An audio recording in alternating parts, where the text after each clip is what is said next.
pointless, but the opposite way around, and I was trying to figure out where it would end. It's still going up, but we'll get underway, and this will be recorded anyway for anyone who's coming a wee bit after 3 o'clock. So good afternoon, everyone, and welcome to our third webinar on the Test and Learn Systems-Wide Evaluation Programme, which the Centre for Homelessness Impact will be running on behalf of the Department for Levelling Up Housing Communities over the next 3 years. This webinar will focus on Personalised Budget project, and we're going to paste the links to the 6 remaining webinars in the chat as we move through the slides today. They'll also all end up on our website, the link to which is on the next page, and you can watch them there or get caught up if you need to. So my name is Graham Gardner, and I'm the Head of Programmes at the Centre, responsible for delivering on this project alongside our many partners and the team at the Centre. We don't have time to do a full round of introductions, so I'm just going to quickly introduce the team working on the Personalised Budget project, who you'll have the opportunity to hear more from soon, starting with Ella Whelan, who's our programme lead on this project and will be the key point of contact going forward. From our evidence and data team, we're joined by Abby Kendrick, our evidence lead, who'll be working with the evaluators, King's College London, on this Test and Learn project. We're also delighted to be joined by John and Katie from Greater Change, who are supporting us, and we'll talk about their involvement shortly. And not to forget Kit Kalis, who's online and helping us with all the tech today and posting information as we go through the webinar. Okay, so now you've met this team, I'll start with a bit of virtual housekeeping. We are recording the whole session today, as I said earlier on, to put the webinar on the website pages in the coming day. And there's also going to be a Q&A at the end. You'll see there's the Q&A function in Zoom, and we'll create your questions and I'll ask them to the panel on your behalf at the end of the presentation. And we'll also use these to populate an FAQ, which will be held on our website. So please use the Q&A and not the chat function. So who are CHI and why are we here? As many of you know, the Centre was founded with the mission to act as a catalyst for evidence-led change to enable people working in and around homelessness to achieve breakthrough results. Our goal as an organisation is to ensure that policies and projects to tackle homelessness are as effective as possible, and we gather as much evidence as we can on what works to end homelessness, to use this to improve outcomes and create impact. That is why we were delighted when DLUHC announced, as part of the 2022 Ending Rough Sleeping for Good strategy, that they are going to invest £15 million to improve the evidence base and understanding of what works to end rough sleeping. This ambitious commitment gave us the chance to prove what works and make the case for future investments in these types of services. Following a competitive process in the autumn of last year, CHI were awarded the contract to deliver on that commitment on behalf of DLUHC, and that's why we're all here today. In this webinar, we're going to talk to you about running one of the projects, one of the 8 exciting Test and Learn projects, all of which will be formally and robustly evaluated to improve the evidence we have of what works to end rough sleeping. We're also going to outline the plans elsewhere for the systems-wide evaluation, which focus on the homelessness and rough sleeping and those wider systemic factors that drives it. So you can see the webinar that we did on Monday for more information around that, as well as looking on our website. So talking about the Test and Learn programme, we want to touch on some of the key principles and the reason why it's so important. So these projects were chosen from a list of over 100 that we and the wider sector thought it was important to test and presented to DLUHC. We whittled that down to 8, which you'll see in a second, and they're the 8 that we're running through the Test and Learn projects. As I was saying, each one will be evaluated to see if the outcomes for people in receipt of the service improve, and also how it was implemented and whether it was value for money. Most of that £15 million I was talking about will be spent on the projects, delivering services to people experiencing or at risk of rough sleeping and homelessness. And we know that some of these projects already exist in England or something very similar to them, which is why they've been developed, so we can support with a robust evidence case about making further investments or bringing these new services to your areas. So I may have mentioned earlier on, it's a bit of a 3-year programme. I just wanted to give you a quick overview of where we're at. So far, we've been doing a lot of setup work in the background. From the 2nd of April onwards, we're going to launch the grant-making process and the expression of interest process for the trials, which will then be delivered up until 2026 even. And then the final reports and dissemination, as well as workshops with folks like yourself about how and whether they worked, will be held in that year. So that's the background to the 8 projects, which I have up on screen now. Today we're going to focus on personalised budgets, so I'll now hand over to Ella, Abby, John and Katie to talk you through this in detail. Thanks so much, Graham. So I'm going to talk about the Personalised Budgets programme. So this slide shows an overview of some of the kind of key things that you need to know about the Personalised Budgets project. So importantly, we will be asking for expressions of interest from interested parties to deliver this exciting new service. We're looking for third sector partners to work with us at the centre, Greater Change and KCL, who are our evaluator on this project. King's College London will be conducting an RCT evaluation, which Abby can tell you a little bit more about later.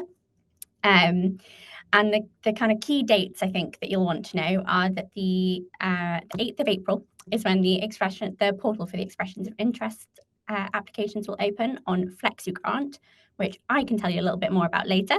I'm setting up a lot of things for later.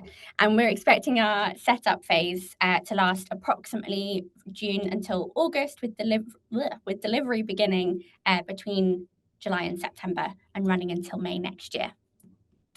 Great. So if we can go to the next slide, please, Kit. Thank you. The key features of this service. So some of the key features are that the personalised budgets offered as part of this project should be largely unconditional. And by this we mean while we want to focus on people with experience of rough sleeping and currently living in temporary accommodation, we are keen not to restrict eligibility very much further. So £4,000 will be available per person, and this will be delivered with the support of a caseworker. And we are looking for up to 15 partners to deliver this service, and we'll expect these partners to be delivering the full Greater Change model, including making referrals to Greater Change, as well as supporting the data collection as part of the evaluation. And I'm going to pass on now to John and Katie to tell you more about their wonderful work. Brilliant. Hi everyone. So thanks very much for being here and hearing a little bit of people. We move on to the next slide. So I'll just have direct control. So there you go, brilliant. So it's quite wordy there, but I can just give you a brief whistle-stop tour of our very short history so far and why we're here. So back in 2017, actually, my co-founder Alex and myself were volunteering at a local charity in Aspire, in Oxford called Aspire. You can see Paul is in the participants list. So hi, Paul, and thank you very much for your support along the whole way and for bearing with the very naive questions that we were asking the whole time, right? So questions like, the UK is the 6th wealthiest country in the world. Why does homelessness exist to the extent it does? Questions like, why are people stuck in temporary accommodation, when it's meant to really be a 6 to 12 month stepping stone, and yet really we're seeing people stuck there for years and years and years. And so as you ask these questions, as we ask these questions, the answers that we got back from frontline support workers, from service users, was quite clear that they were all in sort of pretty different contexts on a case-by-case basis. And they all had different ambitions, they had different strengths, but ultimately they faced some pretty daunting barriers on the pathway out of homelessness that they can't overcome by themselves. And these will be very familiar to you and will not be a surprise to anyone in this call, I'm sure. It'll be things like rent deposit and first month's rent. It'll be vital furnishing, because even after you've won the lottery of being assigned social housing, you still find yourself sometimes moving into a completely bare shell of a home. So what we really wanted to do was, inspired by these testimonies and also international evidence about the effectiveness of personalized budgets and cash transfers, was to try to set up Greater Change as a project to deliver exactly that and only that. So yeah, as we move on to the next slide about how we work, it's really quite simple. So we work with partner charities who we trust, people like Aspire, Horizons Youth Centre in London, etc., with over 60 partner charities now who work on our core program with us. We work with these partners whose support worker will essentially identify people who are in need of help, of the seed catalytic funding, essentially, to help them overcome these barriers, to help them achieve some move on out of homelessness. They refer the client to us through a pretty simple online form. And in that triangle of our support, our ops team, the support worker, and we don't take over and duplicate any of that support work. The decision is very clear that we just want to trust existing frontline support expertise. So in that triangle of the client, the caseworker, and our ops team, we do a little bit of light touch financial planning support, focusing on the strengths and ambitions of the individual, and really then sort of trusting them to largely make the right choices. And then after we have this plan put together, we quantify and identify what it would cost to overcome the barriers on the pathway out. And then very simply, we transfer the money to our partner charities or to nominated third parties. In cases like rent deposits, we're able to pay the landlords directly. We transfer the money to the third parties or to the partner charities, and then off they go to execute the plan and try to achieve some move on.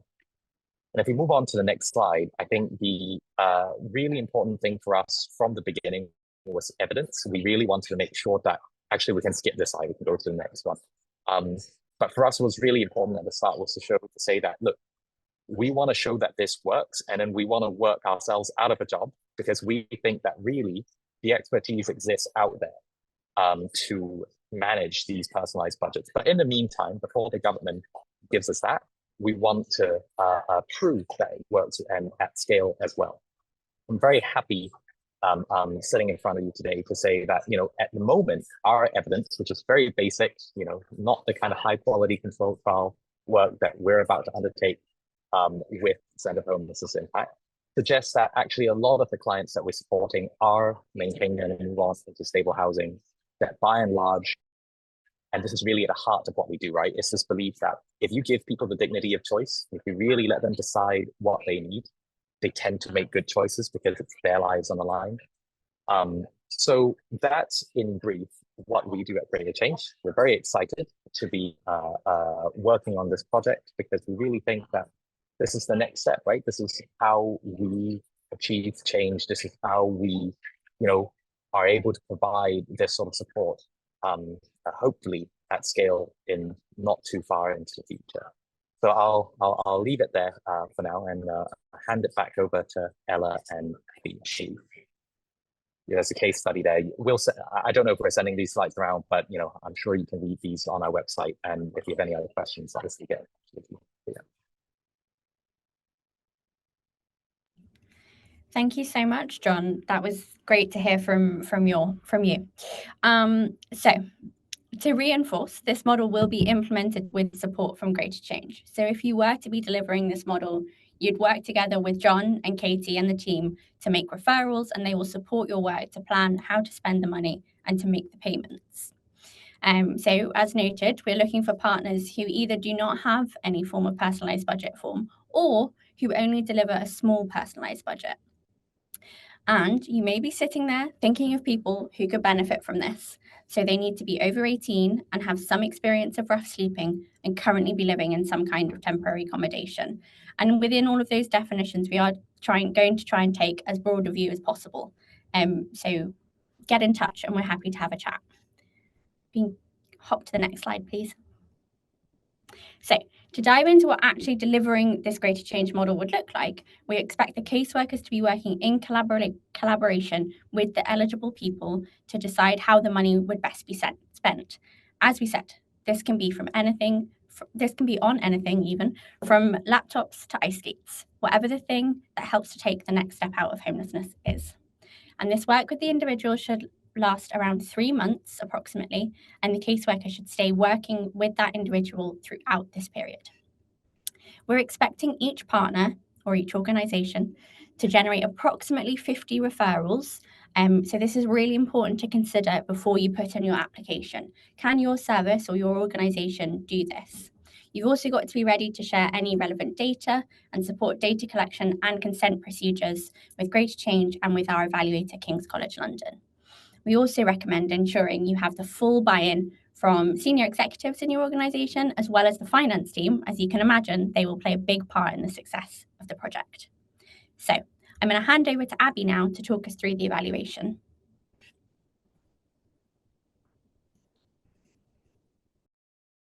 Perfect. Thanks so much, Ella. And yeah, so I'm going to give a very brief intro to the evaluation that we've got planned for this project.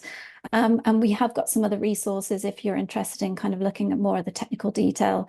And perhaps I'm more than willing to answer any questions in the Q&A. But essentially, all our evaluations are going to have three components. There's an impact component, there's a process and implementation component, and there's an economic component. Now, the impact component is really measuring what is the impact of these personalised budgets on certain types of outcomes. And here we're going to be interested in financial stability type outcomes, housing outcomes, and also well-being type outcomes. And this impact evaluation is going to be through a randomised control trial.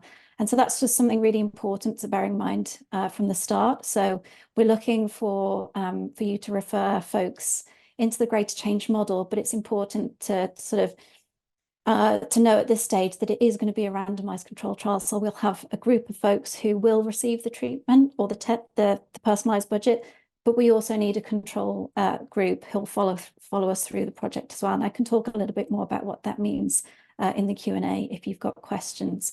But the impact side of things will be evaluated through randomized control trial. And the process and implementation component is also where you folks will come into things. So what we kind of want to do as well is not just understand the impact, but really sort of how that impact comes about. How does this process work? What might be the challenges? What might be the facilitators? And so, we're going to be involving you folks on the ground in those sorts of conversations as well. And the economic side is really trying to measure what are the benefits and then what are the costs. So there's obviously a cost to the project, but kind of if we can quantify the benefits, we can also measure the cost effectiveness of this project in comparison to other potential projects in comparison. So those are the three components. But yeah, kind of wanted to flag at this stage in terms of the evaluation, what do we need you to do? What do we need you to help us with? And first and foremost, it's to refer potential participants to greater change. And this is initially going to be quite light touch. So we won't go into too much detail about what the project is with participants at the first stage, but sort of a role for you folks is to help us with that referral process, but also to get the participants' consent that they're happy for you to pass their information on to us. So again, we can talk a little bit more about the data requirements for this, but yeah, getting their consent to pass their information on to us so we can then contact them to give a little bit more information about actually what the project and what their involvement in the project will entail.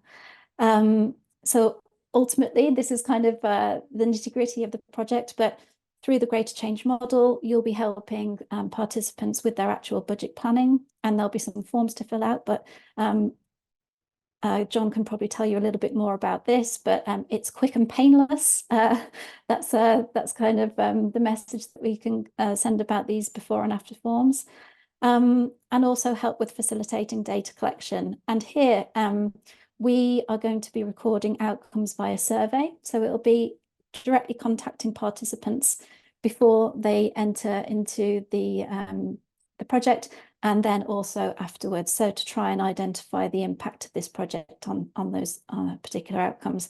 And now your role in that is not doing any of the data collection yourself. So we're working with research partners who are going to be doing that on our behalf. And we've got a lived experience network that we're consulting on the best way to go about that as well.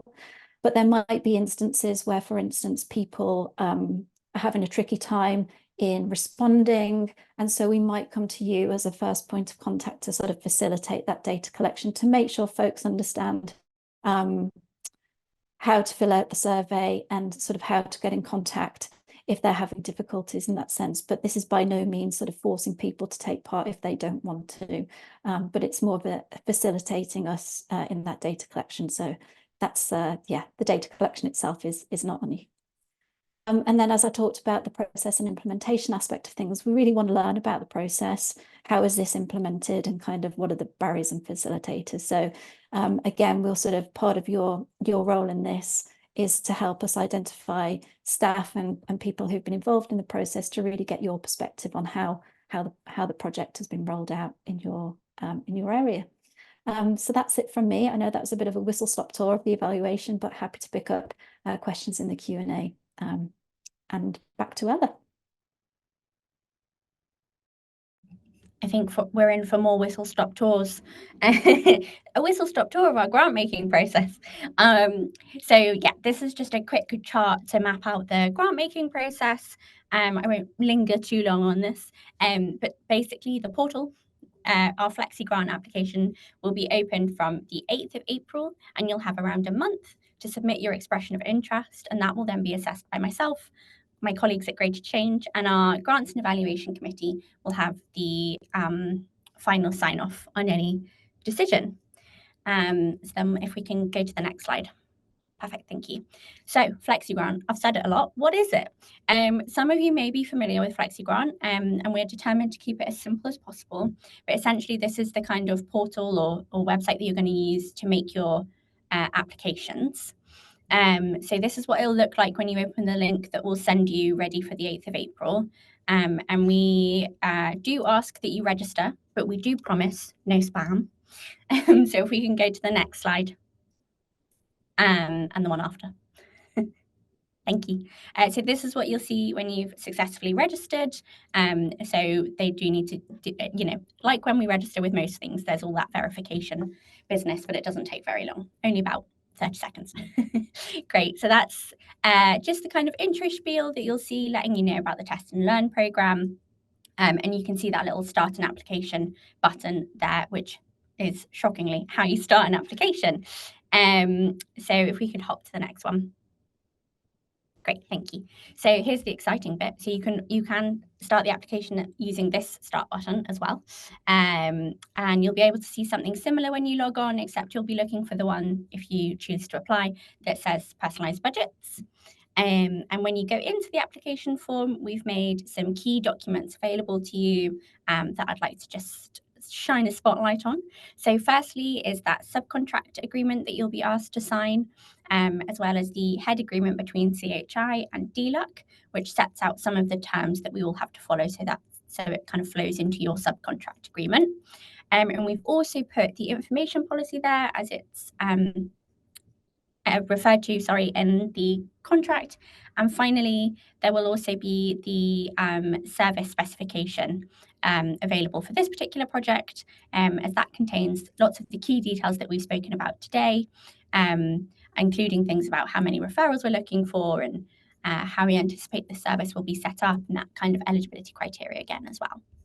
And if you go to the next slide, please. Great, thanks. So you'll have instructions and guidance throughout, and it'll look a little bit like this, but it's pretty straightforward. So hopefully it won't tie us in too many knots. And then there are 6 sections, which I think we have a photo of, thank you. It won't say project type on number 4. We're still working on it, but I think it will say sort of evaluation questions or something like that. And we'll be asking for your details and to confirm that you don't already have a service of this type in your area, or to give us details of what you are delivering in this kind of way. And we'll be asking you a couple more questions about why and how you would expect to deliver the service, but nothing too taxing. And once you've gone through all of that, you'll have submitted your application and you'll receive a confirmation that looks a little bit like this. Perfect. And then, as I said, that'll be assessed by us at CHI and with the help from our colleagues at Greater Change, and we'll let you know how you've got on. Great. Thank you. So just a quick recap, as I know we've been bombarding you with information.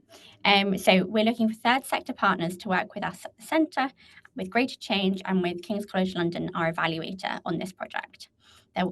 King's College will be conducting an RCT, which Abby's told you about, and the key dates are the 8th of April, when the portal for the expression of interest will open on FlexiGrant.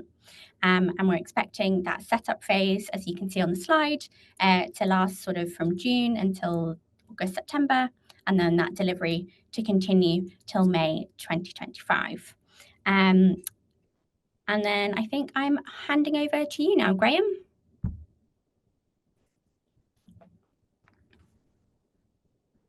Thank you, Ella, and thank you everyone for your contributions during that presentation. I'm now going to take the slides down and we will open up for the Q&A session. There have been some questions coming in as we go through, so if I can stop sharing that screen and hopefully you can see us all now. So I'm just going to get going with the questions. The first one is, will those in Housing First accommodation be eligible for personalised budgets? Who wants to take that one? Abby? Yeah, I can take that one. So we've got a criterion that sort of set out that we are only accepting people who are currently in temporary accommodation. And we can be quite broad in our interpretation of temporary accommodation, but Housing First would be classed as stable accommodation.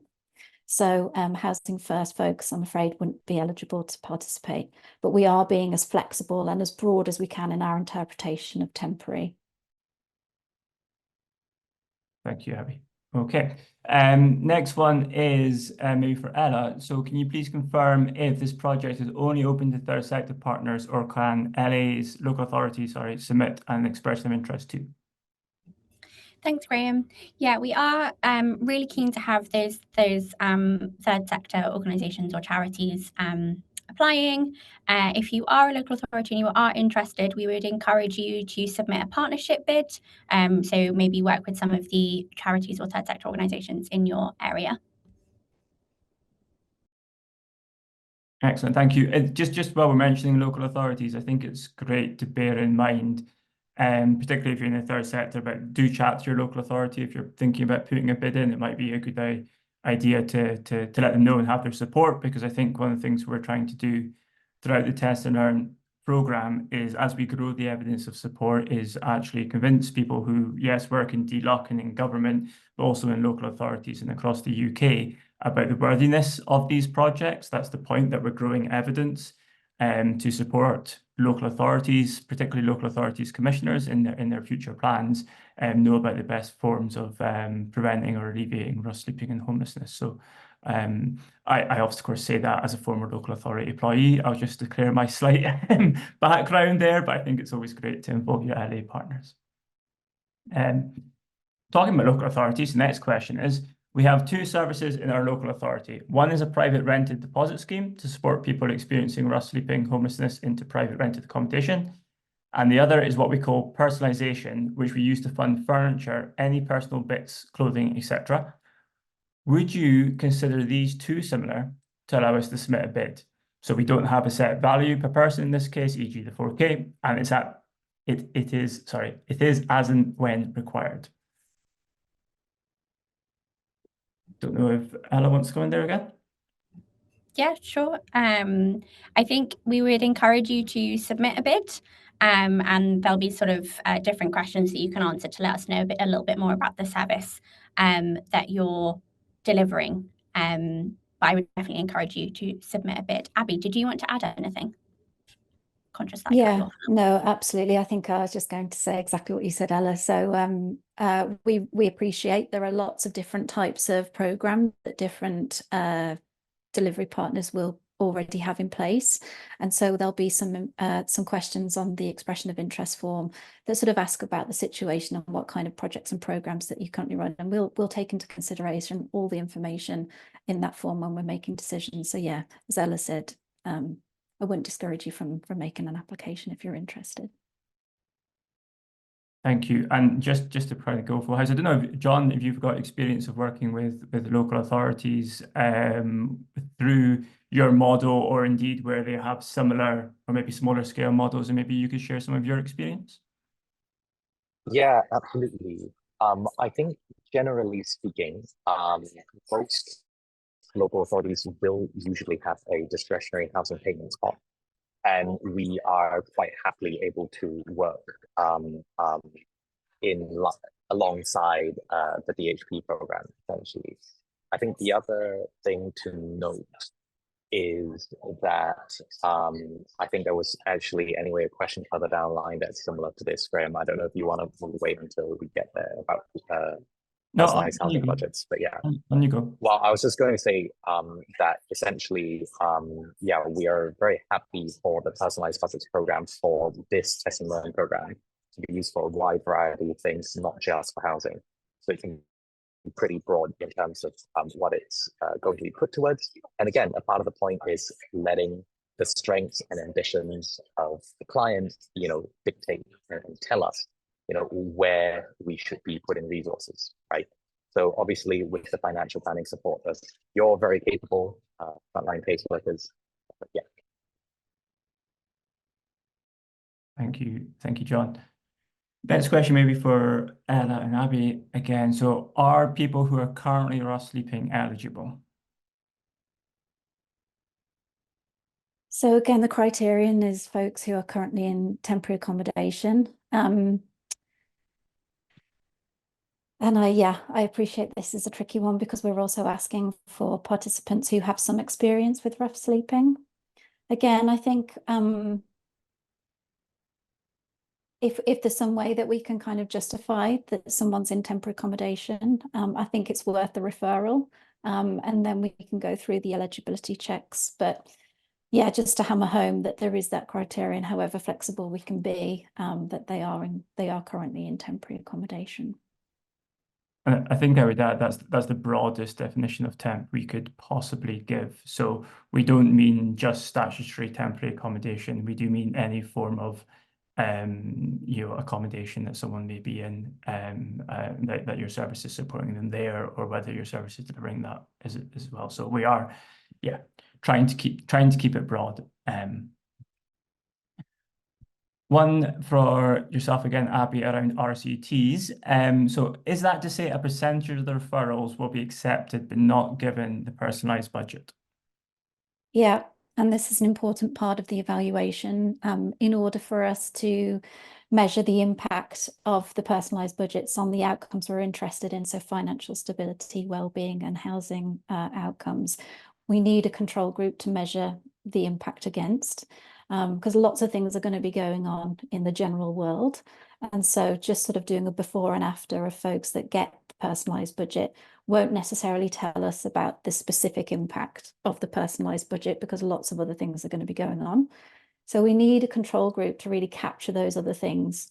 And so the difference between the outcomes of folks in the project and those who haven't received the budget, that's really giving us a better sense of the true impact of the personalised budget on those outcomes. And so in terms of the project setup, yes, you will be making referrals to Greater Change. Folks who agree to the project will go into the project, and their agreement is based on their understanding that they may or may not receive the personalised budget. But what we're interested in is capturing outcomes and keeping sort of keeping a track on what happens to both sets of people. But yeah, half of the group will be randomised into receiving the personalised budget, and half of the group will be randomised into business as usual. So that doesn't mean that they don't get anything at all, but it just means that they'll be getting sort of all the standard services that they're entitled to, and they would be entitled to sort of in the absence of this trial. Thank you, Abby. Yeah, it's definitely an additionality for an area. There's a couple of questions, Ella, around whether organisations can apply for costs for this, or whether the cost for the admin that may be involved in this process. What can you say about that? Thanks, Graham. Yeah, and good questions, and definitely understandable in these times. I think we don't currently have any money available to cover admin costs, but we will be covering the full personalised budget cost. So you are getting that money. And then in terms of that kind of admin stuff, we're not anticipating it being a particularly heavy burden on caseworkers, because the forms are quite straightforward, although we do appreciate that you will be delivering this service in addition to other work. But yeah, as I said, you will be getting that full budget, the full money to deliver the budgets. There we go. Without any kind of conditions on that, other than participating in the evaluation.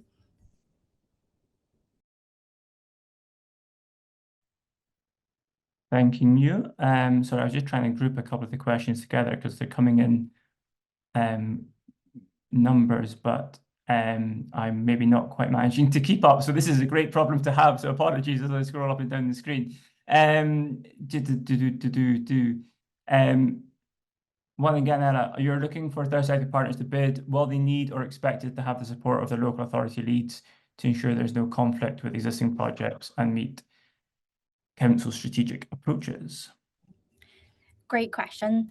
So I think, as we said earlier, and I think Graham, you also mentioned, definitely a good idea to reach out to your kind of to your local authority. We'll keep it simple. Definitely a great idea to reach out to your local authority before or during your application, just to give them a heads up.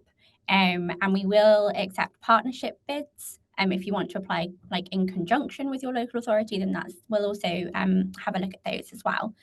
So yeah, and if you have any kind of questions about what that might mean or what that looks like, then do either put them in the chat now, or if you don't think about them till later, which I totally understand, we've given you a lot of information, then feel free to reach out with any questions. But yeah, just to confirm, we'll accept kind of partnership bids, or just let your local authority know if you want to apply on your own, if you want. I'll take an easy one. Are we sharing the slides? Yes. And the webinar will be on the website in the coming days as well. Just on that partnership approach, sorry, Ella, could we enter a partnership bid as two separate but linked through a federation model charity? So I guess I think there's one about larger organizations as well, working with a number of people. So yeah. I think the short answer, I think, is yes. Absolutely. Partnership bids encouraged, and definitely between to make a kind of larger consortium. That's fine too. Would be really interested in hearing from you. There was one, Abby, around explaining further the control group. I think you've mostly covered that. Is there anything else sorry, I'll mark that one as done. That's my bad. But yeah, so that's just to explain that again, that's the group that will receive the business as usual service in the area. A couple more around the temporary accommodation points. So I think it would be good just to reiterate these ones. So could you please expand on the TA placements you would consider, i.e. assessment hubs, and is that for caregivers or people in TA? So just a couple ones around temp accommodation again. Ella, do you want to come in there? Can do, yeah. Yeah, so just to confirm, we're going to take the broadest possible view of temporary accommodation. Yes, that would include care leavers if they're over 18. There was another part to that question. No, did I answer it? Yeah. Just about types of temporary accommodation. Yeah. So the broadest possible view of temporary accommodation, and we would encourage you to put in an application for sure. John and Katie, maybe one. Sorry, Abby, on you go. Yeah, just on the temporary accommodation question, because I appreciate this is coming up quite a lot as a tricky part of one of the criteria. And so we are developing sort of examples of this and speaking with our lived experience network as well, to sort of understand what the understanding of that. So this might be something that we can add to our FAQs, which will be on the website as well. So we can give a little bit more specificity as to that, but and then if you have questions on more specifics, then we could kind of pick that up, I think, on a case-by-case basis. Yeah, I'll just rattle through a couple of them that are similar. So if someone was in TA but then lost it, do they remain eligible? Yes. I'm part of our LA. However, our outreach team has a separate temp accommodation for rough sleepers who we move up for up to 3 to 6 months to enable them to move on to avoid tapping into LA's housing stock. Would they be eligible? Yes, is the answer to that as well. Okay, there was one around that I was going to ask John. Yeah, can it cover historic arrears within a temporary accommodation? So, for example, if that's a barrier to move on, so that could be former, I guess, council housing arrears or indeed temporary accommodation arrears. Yeah, very often we support people with arrears, and these can be in different forms. We service charge arrears, support accommodation. So to build on some of the examples we're raising, if you're in supported accommodation, that should count. We should be able to cover that. And yes, we're very happy to work with you to cover those, because we know that very often they are a fundamental barrier to move on, right? If you have arrears, you're not allowed to then get into social housing waiting lists, and that can be quite problematic. So yes, we do. Okay. Another interesting one, maybe Ella and John can help with, is what happens if there's any personalised budget underspend, or is all of the money allocated to the individual irrespective? I don't know why I'm giving a thumbs up to myself. I'm very happy with myself, apparently. Or apologies about that. Or is all of the money allocated to the individual irrespective of whether it's used? So that was a question of, out of that 4K, what happens if there's an underspend in the 4K? John, do you want to go first? Yeah, okay, I can go first. So there is flexibility around the £4,000. So the 4K is essentially the what we call it, like the target. So on average, we expect to be giving £4,000 per person, but we can go above or under slightly. And what that definition slightly is, I think more on a case-by-case basis, we'll work it out to say, look, what does the person need? What do they really want? How do they want to get out of homelessness? And then let's really put in some time to do that bit of financial planning to say, okay, this is how much that would cost. Our experience is that it will add up to 4K probably. But yes, we will have that conversation with the caseworkers to say, look, like I'm sure everyone here kind of gets the picture as we are trying to get it across to you. Like, you know, if there is a severe underspend in every single case, that will of course be very problematic. But that's probably not where that there'll be flexibility, and in the planning phases, we should be able to sort those cases out. Ella, I don't know if you have anything else you want to add. Not much to add. Thank you, John. I suppose it's just about that when the caseworkers are working with people, they will be submitting those application forms or those eligibility forms, and they can kind of detail exactly how much they want to spend and what they want to spend on, and that's all kind of part of the model going into that kind of detail. So I think that will kind of help to guide how much money is given out and that sort of thing. And that there's lots more information, I think, that will be available when you come to the application. Okay, thank you, Ella and John. So there are a couple of questions around the type, I guess, of organizations that we're looking for. So one is, do you want to range your providers big and small? And I seem to recall there's a question about the geography of organizations as well, and whether there could be multiple organizations, large organizations working with a large number of people. Should they apply for just one or two projects or be specific to regions? So there's a couple of questions. Sorry, that one about the breadth of organizations we're looking for, and one, I guess, about the wider project. Ella, if you're all right taking that one. Yep, sure. So for this project in particular, we're definitely looking for big, small, medium organizations for sure, and a range of a geographical spread would be perfect. So, you know, urban, rural, coastal. I don't really know what the other options are there, but all of them.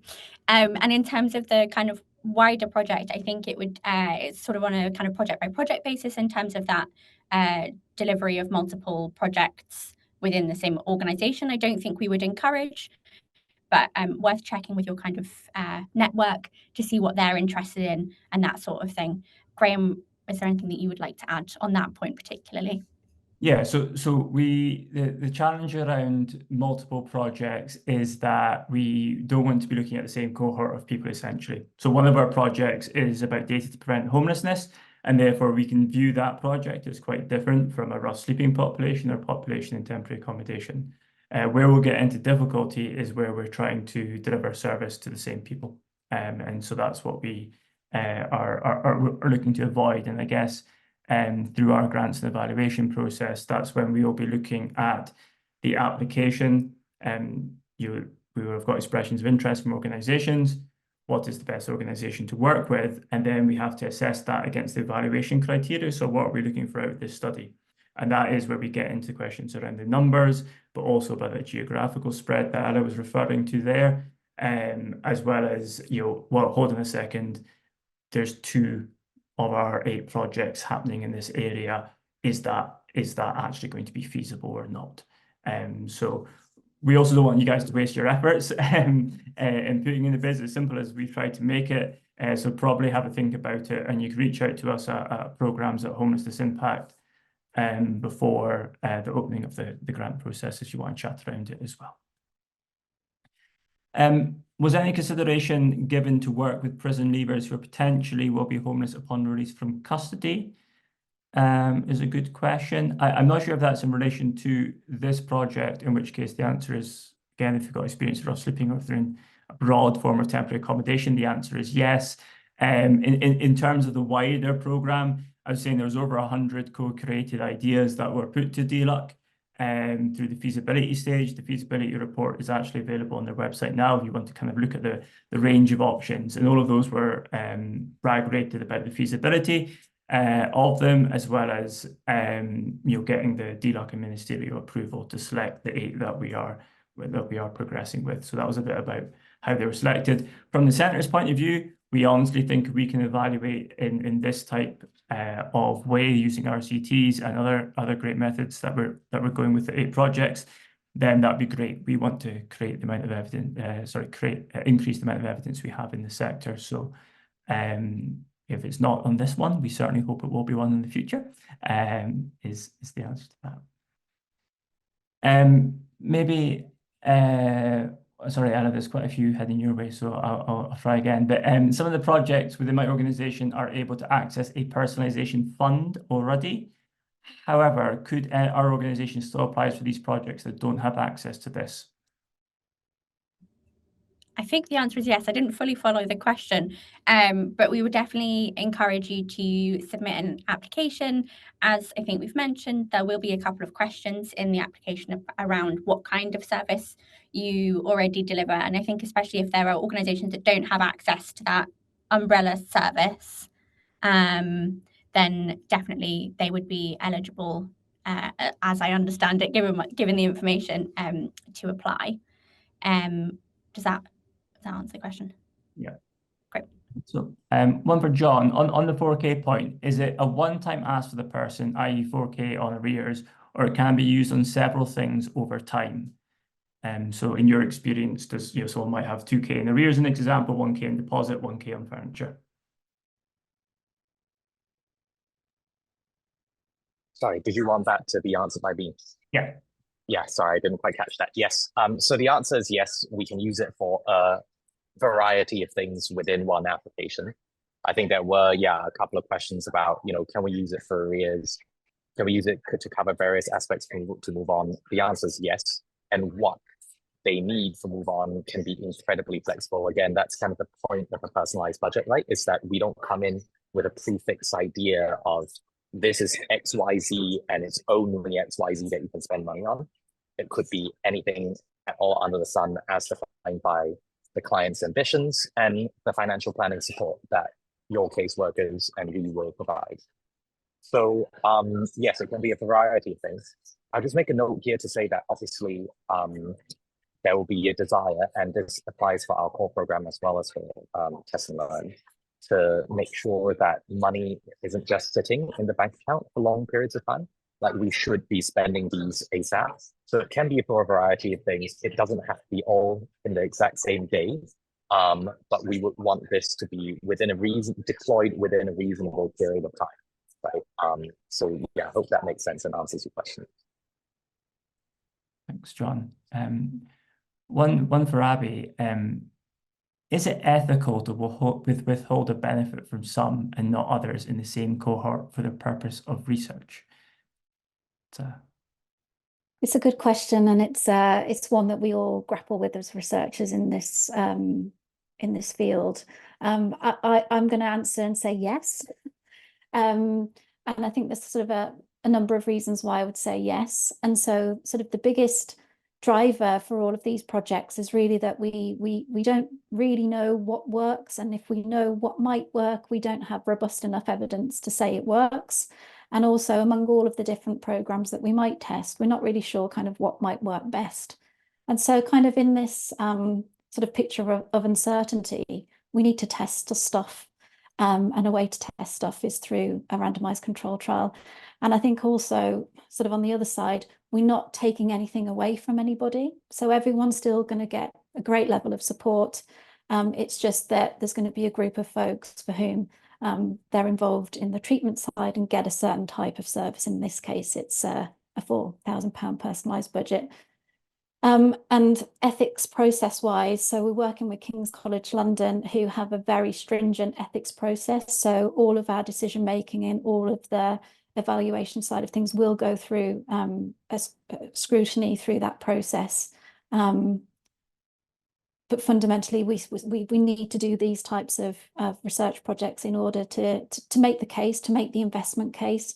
And then if we actually say this is really making an impact and it's really good value for money, that gives us a really strong basis upon which to sort of say, hey, we need to fund this type of thing more broadly, and kind of make the investment case for the things that do work. And so that's, yeah, I hope that sort of gives a picture of the ethical considerations that we're definitely making, and yeah, making sure that we're doing things in the right way. Thank you, Abby. Yeah, it's a big debate we've been having within CHI as well, and ensuring that we get that justification across to everyone about why we think this is the right approach to do as you've described. I'm conscious of the time, so I'm going to try and just answer a couple of yes/no ones myself. So how many partners are you looking for? I'm looking at my screen. I think we said about 15 at one point, but the main purpose is to get those 360 referrals, and we'll have to make a decision through that grant making process, the expression of interest process, sorry, about how we can get those referrals to meet the required level for the evaluation. Could a partnership involve an LA in more than one voluntary sector partner? Absolutely. The system does allow for that as well. We've been busy testing. Do you consider our hostels as temporary accommodation? Yes, I'll just say yes. I welcome a specific on temporary accommodation, how broad it is. Would it include people on licenses in support accommodation? If that's temporary accommodation in your definition, so it's not a secure tenancy, is the way that I would term it, then the answer is yes. As the referrals acceptance is randomized, maybe for you, Ella, are you expecting all 50 referrals in one go prior to July, August, rather than fed over gradually? So are you expecting a heap of referrals on day one, or do we expect it to come over time? That's a great question. The short answer is no, we're not expecting all of those referrals to come through in a bulk. That would be very challenging, I think, for everyone involved. So yeah, it'll be kind of a rolling process. But we will have like a cut-off date, which will be agreed kind of as we start delivery with each partner. We'll kind of agree when we'll kind of cut off with the referrals, so that we can make sure that the project sticks to its timeline. But yeah, in short, a rolling process. Thank you. And I'll try to go through a few quickly.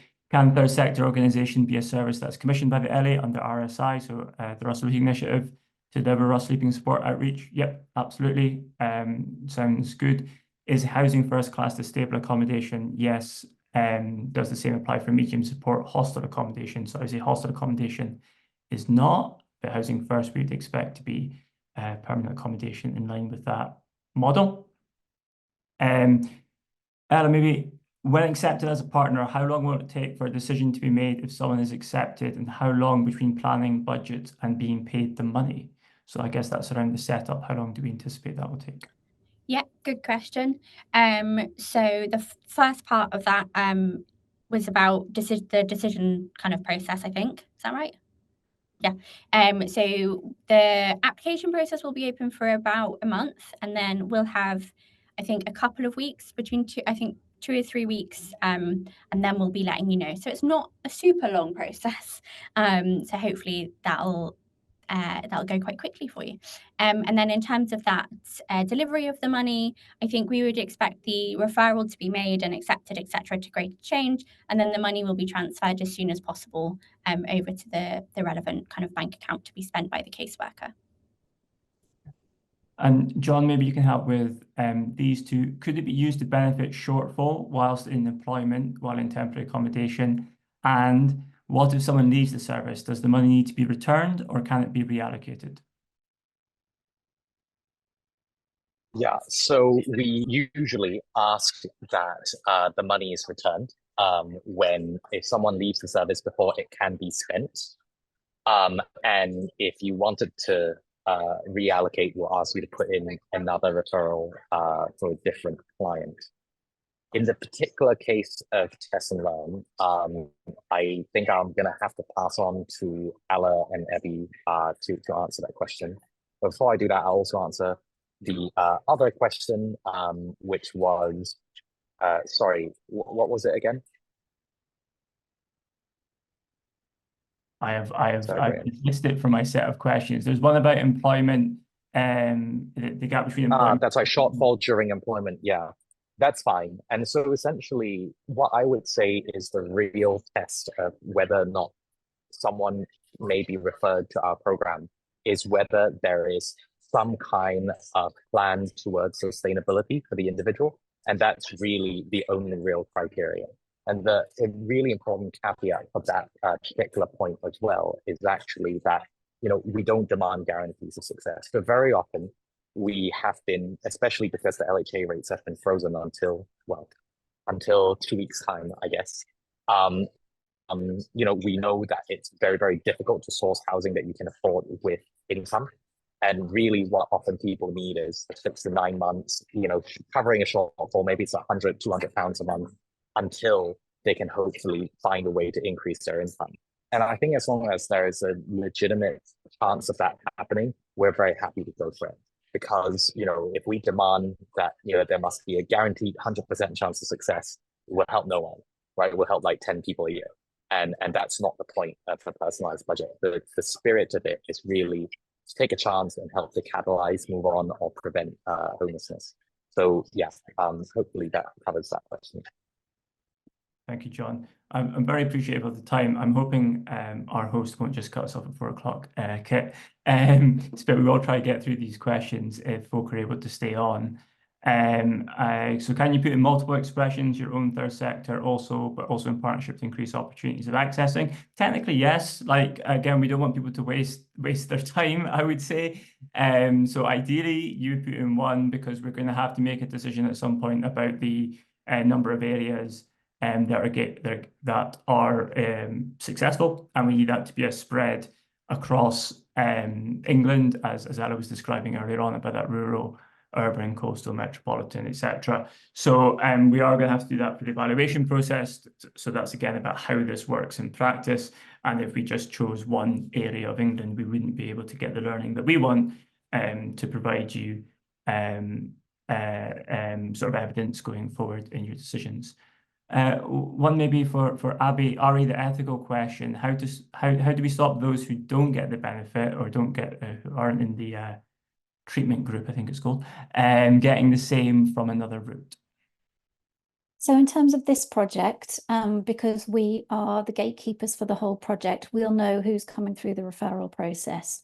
And so we also have a criteria that we'll ask individuals as part of their eligibility to take part, that they're not already receiving sort of anything that's like what we're offering. So we are relying on them to tell us if they're part of another project, and this might not be our project. I think this is the only project of this scale going on at the moment, but yeah, so they're not in receipt of sort of something similar to what we're offering. But in terms of folks who are in the control group, they won't be able to rejoin our program or our project as kind of test participants, because we would just know. Thank you. Okay, so there's 6 questions left on my screen, so we'll try to get through these and then let our panelists go. If they can stay on, apologies, I appreciate I'm presuming here. Any issues with recourse to public funds, refugees and asylum seekers? That's a really good question. We did talk about this quite recently with our evaluators, and they've been sort of part of the advisory panel. And as far as my understanding goes, is that the project isn't classed as public funds, it's a grant. So as far as I understand, there aren't exclusions around that, if I remember correctly. And so again, it's that criteria of in rough sleeping in some very broad definition of temporary accommodation that we're looking here, and certainly we know that grants for travel and the like through these groups can be helpful. Sorry, drawing on some of previous roles. So does this project include funding for staff time, including referrals, info gathering, finance and management? No, it doesn't. There's a significant investment, I would say, and I think I answered this one earlier on as well, in the actual grant itself, and we don't anticipate it will be a very burdensome process. Greater Change have a very simple process that they will talk through the successful organisations. We've seen it, I think Ellen and I have seen it when we first met John, and we're suitably impressed by it, if you can take our word for it right now. I don't know if John just wants to come in there as well. Therefore, the main purpose, I guess, is get that benefit to the people experiencing or have experienced a rough sleeping. Yeah, I'll just quickly say that, at the very beginning of Greater Change, we design our forms in conjunction with partner organizations. So hopefully that should mean that they're not too burdensome. I think on average, the time it takes to submit one referral would take about 10 minutes. So I think it should hopefully fall within part and parcel of the process. It's really easier than making a DHB payment, let's say that, and so hopefully that just means that puts your mind at ease about how we operate. And one, John, for you as well, given that Greater Change raises funds from a range of sources, not just PHBs, apologies, you might know what that stands for, how will this project test the specific impact of, I suppose, personalised budgets for people experiencing homelessness? I'm afraid I don't know what PHBs stand for. So maybe we can get a clarification from David, and I can come back around to answering this. Sorry, David. Yeah. I think just to sort of speak to that point, because this project is specific to personalised budgets, so that's the only sort of intervention that we'll be testing. So it's a part of, I guess, what Greater Change do more broadly, but we're just looking at personalised budgets, so that's how we're isolating the impact of that particular project. Thank you, Abby. So I promised the last one, John, for yourself. I understand the trial gets the individual participating the freedom to choose what they need or want. Is there certain guidelines as to what this can be spent on, authorization required so it is within reason, rather than being fund things that could be misused or the individual asking for unrealistic things? Yeah, I think. Oh, sorry, give me a second. So yeah, I think there's a certain level of trust that we have to build with our partners, and that's certainly how we prefer to work. And so what I mean by that is we don't have hard criteria that we apply that says, we will never fund X or we will never fund so and such, right? I think the point, and you will see this in the individual referral form. So there's the grant application to the Flexi Grant to be a part of the trial. And once you're a part of the trial, the Greater Change team will onboard and take you through the individual referral form for each client. And you will see within this form that, essentially what we're trying to do is take a pretty common sense approach to utilizing frontline expertise to be able to effectively deliver this change. Sorry if that's like a slightly woolly answer, but kind of being woolly is the point, is that we really, really don't want to have hard preset criteria that exclude, we funded some really weird things, right? But they were the perfect choice for that particular case. And it was in line with the person's ambitions. We bought like compression leggings for an elderly man because they help him to stand and walk around without pain in his legs, right? And we think that's a fantastic deal for society, a couple of £100 to get him good compression leggings to reduce pain. That's fantastic, right? But we wouldn't have written that down 5 years ago in a list of things that we would fund. So hopefully you kind of get our philosophy a bit here and trust that, essentially we will work on a case-by-case basis with the frontline caseworker.